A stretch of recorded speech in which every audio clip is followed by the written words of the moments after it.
Hello friends, it's Kristie Marcotte. Today I want to share a card using one of my favorite all-time sketches. This is OWH sketch number 123. I'm using some older product. This is Doodlebug's Fruit Stand paper collection. It's not available anymore. I believe it's from 2013. And then I also am using just a single piece from a couple of Doodlebug's petite patterns. One of the reasons I love this sketch is you can easily combine 2 or 3 pattern papers together.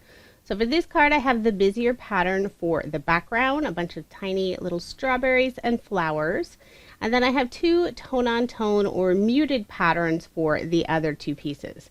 It'd be just as easy to add in some solid cardstock if you're only going to combine 2 pattern papers together. Now I am layering all of these pieces in some cardstock. Generally, my matted layers are an additional 1/8 of an inch from the measurements listed on the sketch. For this pink banner, since the top and bottom are going over this red rectangle piece, I don't want those areas to sort of droop down or have that little bend. So I'm just going to add some scrap cardstock to those 2 areas. That way it levels it out and you're not using any dimensional adhesive, you're just using some scrap cardstock that most of us have on hand. So I'm going to add this to my card base, and for this card I'm going to have that 1/8 of an inch of the white card base showing. For the sentiment I pulled out the stamp set from Queen & Company's Fruit Basket Kit, and this is "I hope your day is as sweet as you are." Goes perfectly with that strawberry paper.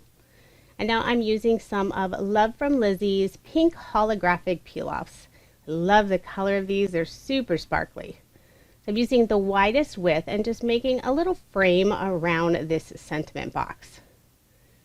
And I cut the piece just slightly longer than this white box, and then I'll just wrap the end around the back and adhere it in place. And then I'm going to layer this on some pink cardstock. And I did stamp this twice. You might have noticed it was on the back, and I didn't get a very good impression the first time, so I just flipped over that cardstock and stamped it again. So again, I'll add just some scrap cardstock on the right hand side of this sentiment box, keeping it all level. And for that little heart element on the sketch, I'm going to add this little strawberry. And this is a leftover ephemera piece from Blvd's Squeeze the Day collection. I recently used their whole paper pad, and I had bought the ephemera pack, but still have a ton of pieces left.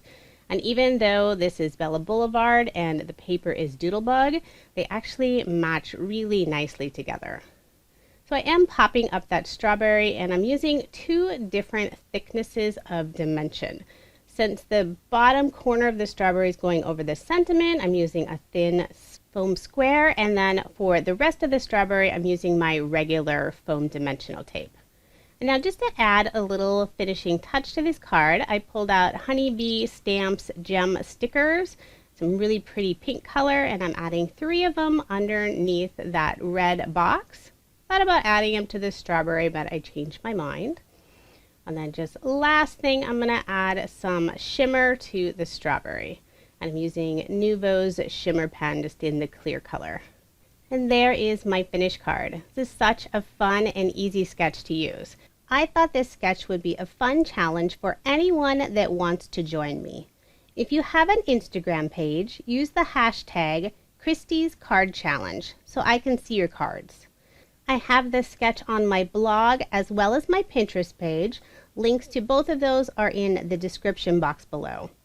Let's all support one another during this tough time. Thank you so much for watching, and I hope you have a wonderful day.